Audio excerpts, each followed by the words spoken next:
Welcome to World Breaker Coo's Reviews. I'm your host, World Breaker Coo, and today we're going to have a quick look at Lobo, the main man. So I've got this at the Wisconsin Comic-Con 2019. You won't believe what I picked it up for. I saw it in a bin, and on that bin they had this price there. That is a 1000. That's $10 for a Build-A-Figure. Is it missing anything? Yes, it's missing the chain, but it does have both heads and everything else in the chain. So I'll miss one chain for the sake of keeping Lobo, or necklace, if you will, because I can always pay $20 and get the another head and another chain if I really wanted to, which I don't really think I need to. So let's look at the figure and talk about things I like and what I don't like. For one, the first thing that I do like is the head sculpt. Let's bring it in here, except for that brown crap up there. Not sure why it's there. Maybe somebody's had it was really dirty with it. It looks like he's got dandruff. Looks like he's got dandruff, and yeah, that was like that. But you get what you pay for.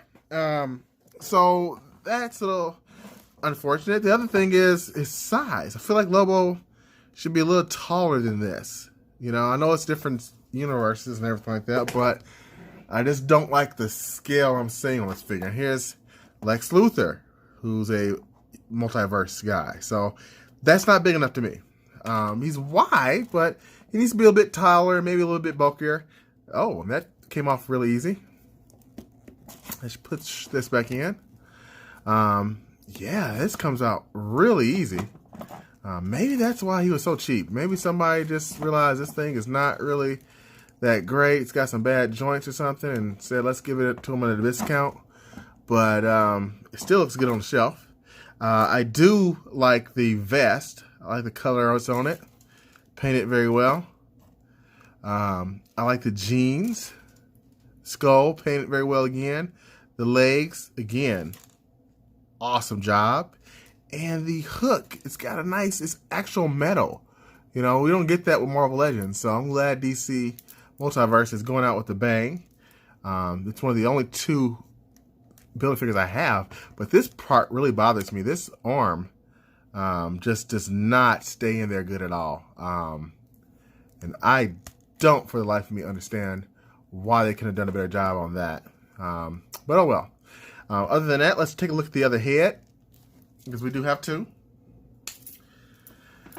There's the neck peg. What did I do with the head? I don't see it now. Up right there. Let's put this one on there and see how that one looks. Okay. I don't really like this head. The goggles just throw me off. It doesn't look like Lobo to me. At least like this, anyway. Something around the hairline being too far up or something for me that throws it off. He can kick decently high. His legs work fine. He can do the splits. It's still a DC Multiverse figure. There's a reason why I like how this part here bends so you can get more articulation.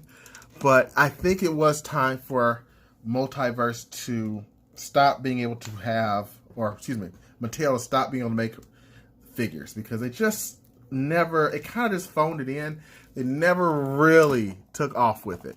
I think they just were too far behind Marvel Legends and couldn't just catch up. Even the figures they showed at Toy Fair last year, when they finally came out, the paint details weren't quite there, and the molds had obvious changes. It just feels cheaper. So I think McFarlane's going to do a much better job, at least with the presentation. Who knows about the articulation, but I think the presentation will be much better on McFarlane. So overall, I would give this Lobo I think it's probably worth about 30. I wouldn't pay more than that for this type of figure with all the issues it has. But I do think it's a nice looking figure if you just have it standing somewhere. So I hope you like this quick review. I dig it. Until next time, peace and Lobo grease. Main man.